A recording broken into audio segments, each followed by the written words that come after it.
बिस्मिल्लाहिर्रहमानिर्रहीम अस्सलाम वालेकुम रहमतुल्लाहि व बरकातुहू। तो आज हम लोग पढ़ेंगे ग्लूकोनियोजेनेसिस को। ग्लूकोनियोजेनेसिस बेसिकली होता क्या है, ये हमारे पास इसको अगर हम डिफ़ाइन करें तो ग्लूकोनियोजेनेसिस हमारे पास है the formation of glucose from non carbohydrate sources, non carb sources. तो ये हमारे पास ग्लूकोनियोजेनेसिस की डेफिनेशन होगी। अब ग्लूकोनियोजेनेसिस हमारे पास होता कहाँ पे है, पहले ना इसके फैक्ट्स वाली बातें कर लेते हैं, फिर इसको हम लोग एक्सप्लेन करेंगे। ये हमारे पास होता है तीन जगहों पे होता है हमारे पास। ये साइटोप्लाज्म में होता है, यानी ये पूरा प्रोसेस जो है ये तीन जगह पे डिवाइडेड है। एक पार्ट साइटोप्लाज्म में होता है, एक पार्ट माइटोकॉन्ड्रिया के अंदर होता है, और एक पार्ट इसका होता है हमारे पास एंडोप्लाज्मिक रेटिकुलम के अंदर। ठीक हो गया। अब ग्लूकोनियोजेनेसिस की बेसिकली ज़रूरत क्यों पड़ती है हमारे पास। ग्लूकोनियोजेनेसिस मैंने बताया ना कि हमारे पास ग्लूकोज का बनना है फ्रॉम नॉन कार्बोहाइड्रेट सोर्सेज, यानी प्रोटीन से, प्रोटीन मेटाबॉलिज्म के बाद, उसके ब्रेकडाउन के बाद, या फैट्स के प्रोडक्ट्स के बाद, फैट्स के प्रोडक्ट्स से। तो इसकी क्या ज़रूरत होती है, असल में ना हमारी बॉडी में कुछ ऐसे ऑर्गन्स हैं जो कि सिर्फ ग्लूकोज के ऊपर हम डिपेंड करते हैं अपनी एनर्जी के लिए।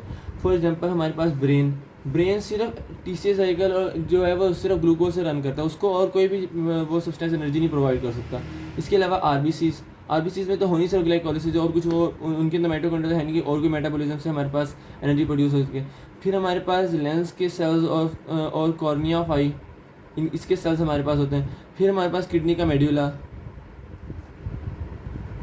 ये भी हमारे पास जो है सिर्फ ग्लूकोज पे डिपेंड करता है। फिर टेस्टिस, और साथ हमारे पास स्केलेटल मसल्स एक्सरसाइजिंग। ठीक हो गया, एक्सरसाइजिंग स्केलेटल मसल्स। इन सबको ना कंटिन्यूस सप्लाई ऑफ एनर्जी चाहिए होती है अपने मेटाबॉलिज्म और को कंटिन्यू करने के लिए, यानी अपने सारे के सारे प्रॉपर फंक्शनिंग के लिए। ठीक हो गया, continuous supply of energy in the form of glucose, continuous supply of glucose चाहिए होती है। इसलिए हमारे लिए बहुत इंपॉर्टेंट होता है कि हम लोग ना ब्लड ग्लूकोज को मेंटेन करें। ठीक हो गया, ब्लड ग्लूकोज लेवल को मेंटेन करना हमारे लिए बहुत ज़्यादा ज़रूरी होता है इसी वजह से। लेकिन हमारे पास जो है वो ब्लड ग्लूकोज लेवल जो है ना, अब हमने फास्ट रखा, हमने रोज़ा रखा, तो क्या हुआ हमारे यहाँ कि हमारे पास पहले तो हमारे पास जो हमने खाया था, एब्जॉर्ब किया था फूड, उसने प्रोवाइड किया। फिर हमारे पास ग्लाइकोजन जो है उसने उसके ब्रेकडाउन से हमारे पास एनर्जी, हमें ना वो ग्लूकोज मिलता रहा। लेकिन ना ये हमारे पास जो है ना मतलब 3-4 घंटे बाद ख़त्म हो जाता है। तो फिर हमारे पास देखिए हमारे ब्रेन को और रेड ब्लड सेल्स को, लेंस वगैरह को कंटिन्यूस सप्लाई ऑफ एनर्जी चाहिए होती है। तो उसके लिए फिर हमारे पास जो है ना वो ग्लूकोनियोजेनेसिस का प्रोसेस होता है शुरू, जो कि हमारे पास अमाइनो एसिड और उसकी ब्रेकडाउन से, फैट के ब्रेकडाउन से हमारे पास हमारे पास उनके प्रोडक्ट्स से हमारे पास फिर दोबारा ग्लूकोज बनता है, जो कि हमारे पास ब्लड ग्लूकोज लेवल को मेंटेन रखते हैं। तभी तो रोज़े में भी हम देखते हैं कि हमारा ग्लूकोज लेवल अगर हम चेक करवाएं तो हमारे पास वो नॉर्मल बंदे का नॉर्मल रहता है। ठीक हो गया। अब ये हमारे पास हो गया टोटल ग्लूकोनियोजेनेसिस के बारे में। अब ग्लूकोनियोजेनेसिस जो है ना ये हमारे पास 90% ना लीवर के अंदर होती है और 10% किडनीज़ के अंदर होती है।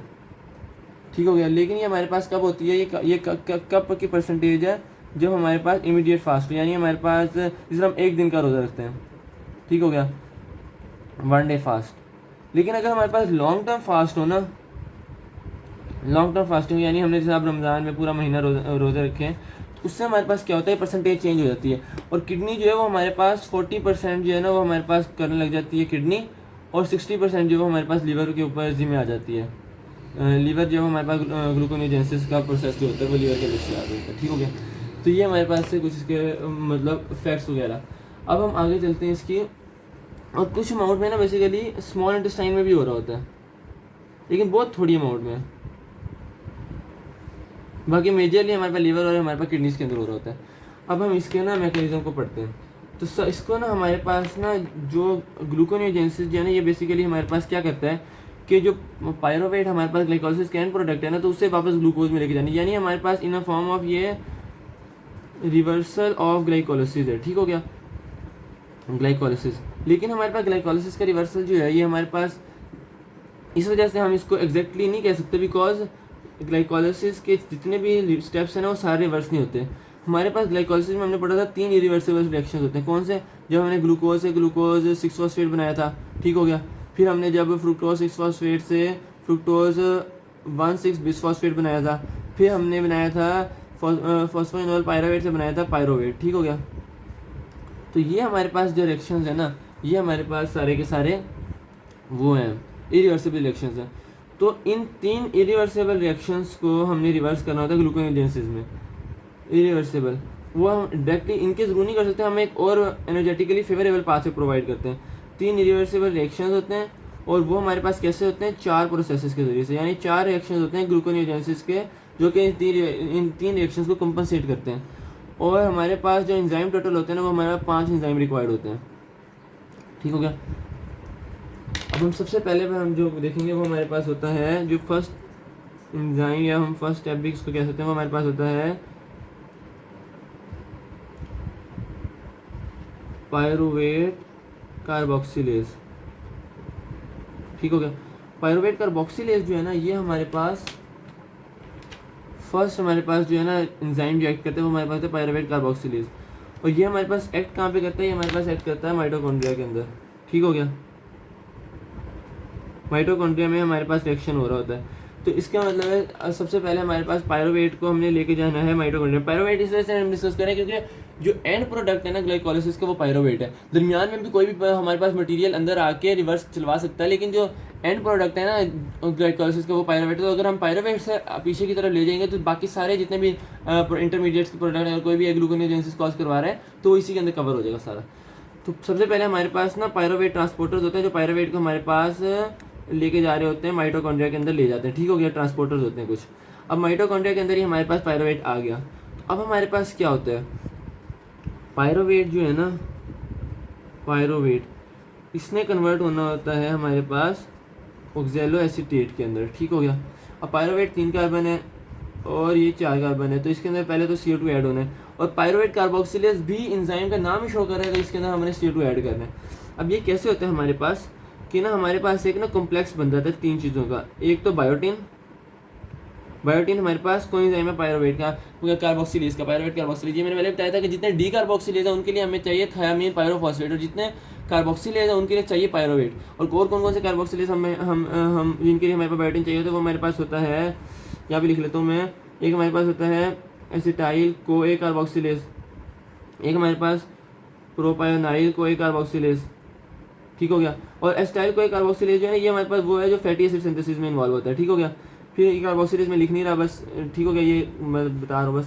प्रोपायोनाइल CoA कार्बोक्सिलेज। और तीसरा जो हमारे पास होता है ना कार्बोक्सिलेज, वो हमारे पास होता है मिथाइल क्रोटोनाइल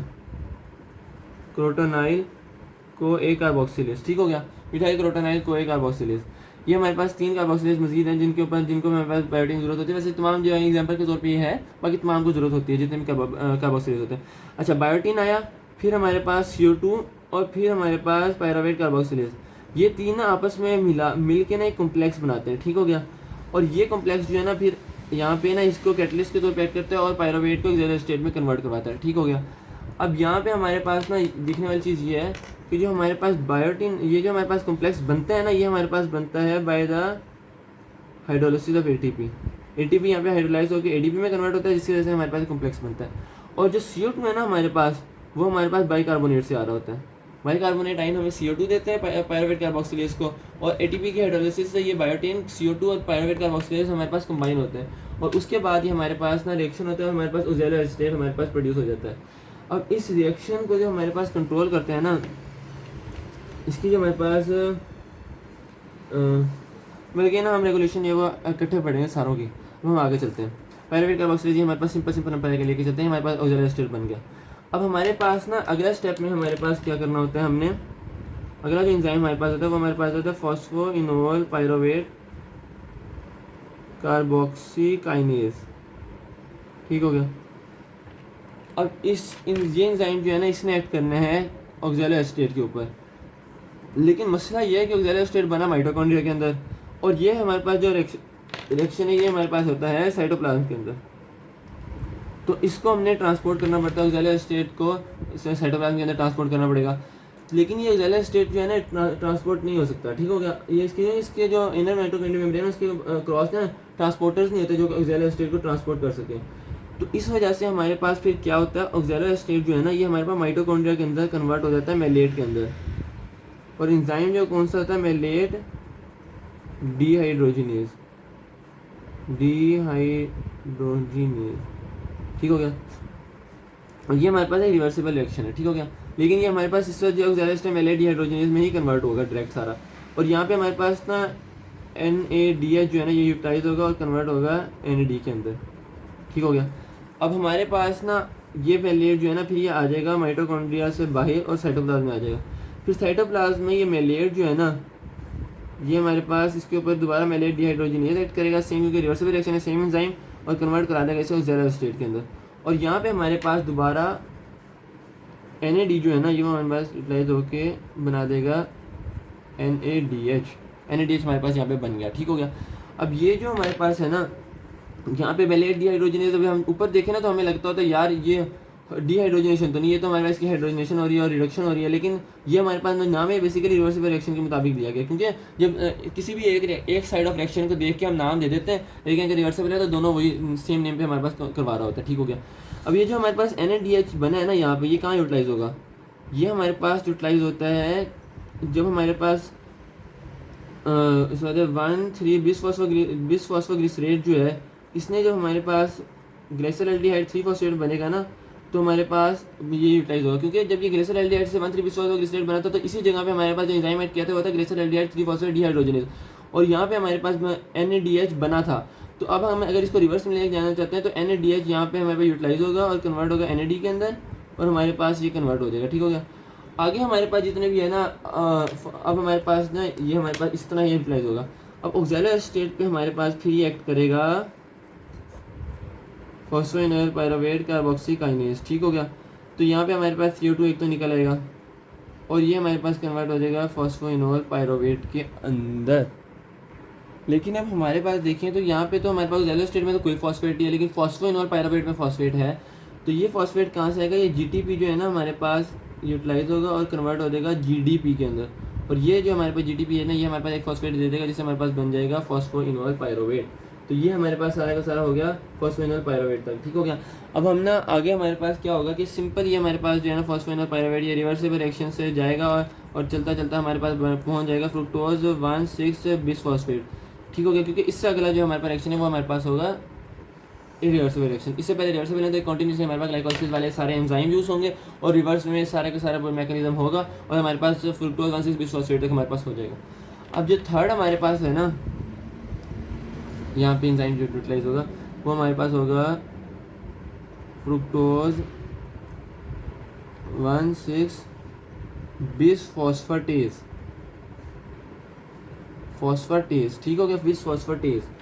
अब इस एंजाइम ने क्या करना है, फ्रुक्टोज 1,6 बिसफॉस्फेटेज जो है ना ये हमारे पास ऐड करता है यहाँ पे फ्रुक्टोज 1,6 बिसफॉस्फेट में, और इसके ऊपर ये एंजाइम ऐड करता है और कन्वर्ट करवा देता है फ्रुक्टोज 6 फॉस्फेट के अंदर।